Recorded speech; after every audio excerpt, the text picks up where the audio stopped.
بسم اللہ الرحمن الرحیم۔ السلام علیکم۔ دعا کی قبولیت کی 3 صورتیں ہیں۔ نبی کریم صلی اللہ علیہ وآلہ وسلم نے فرمایا، جو اللہ سے سوال کرتا ہے یعنی دعا کرتا ہے تو اللہ تعالیٰ اسے ان 3 چیزوں میں سے ایک ضرور دیتا ہے۔ وہی چیز عطا فرماتا ہے جو وہ مانگتا ہے، یا اس سے بہتر کوئی چیز دیتا ہے، یا اس کے ذریعے سے کوئی بڑی آنے والی مصیبت کو دور کر دیتا ہے۔ دعا کی شرائط۔ دعا کی پہلی شرط یہ ہے کہ دعا کرنے والے کے دل میں ایمان کامل کے ساتھ ساتھ اخلاص بھی ہو، یعنی صرف اللہ تعالیٰ ہی کا خیال دل و دماغ اور زبان پر ہو، غیر کا خیال بالکل نہ ہو، کیونکہ اخلاص کے بغیر کوئی عمل قبول نہیں ہوتا۔ ارشاد باری تعالیٰ ہے، عبادت کو اسی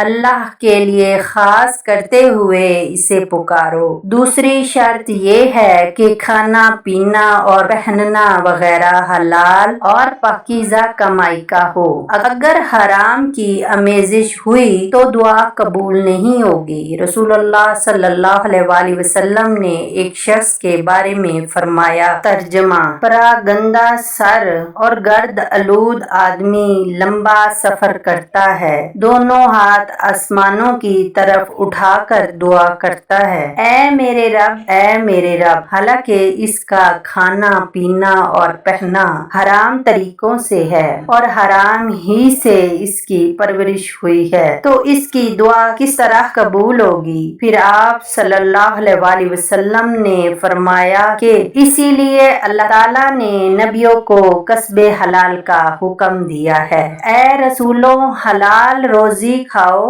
اور نیک عمل کرو، اور امتیوں کو بھی یہی حکم دیا ہے، اے مومنو، ہماری پاکیزہ دی ہوئی روزی سے کھاؤ۔ تیسری شرط دعا کی یہ ہے کہ دعا کرنے والا جھوٹ بولنے، مکر و فریب، قمار بازی، شراب نوشی، حسد و تکبر، کینہ، کپٹ، غیبت اور چغلی وغیرہ سے بچے، کیونکہ یہ سب گناہ کبیرہ ہیں۔ قرآن و حدیث میں ان کو بڑی مذمت سے بیان کیا گیا ہے، تو اللہ تعالی ہم سب کو ان چیزوں سے روکنے کی توفیق عطا فرمائے۔ اور دعاؤں میں یاد رکھیے گا، اگر آپ نے ابھی تک میرا چینل سبسکرائب نہیں کیا تو پلیز میرے چینل کو سبسکرائب کر دیں۔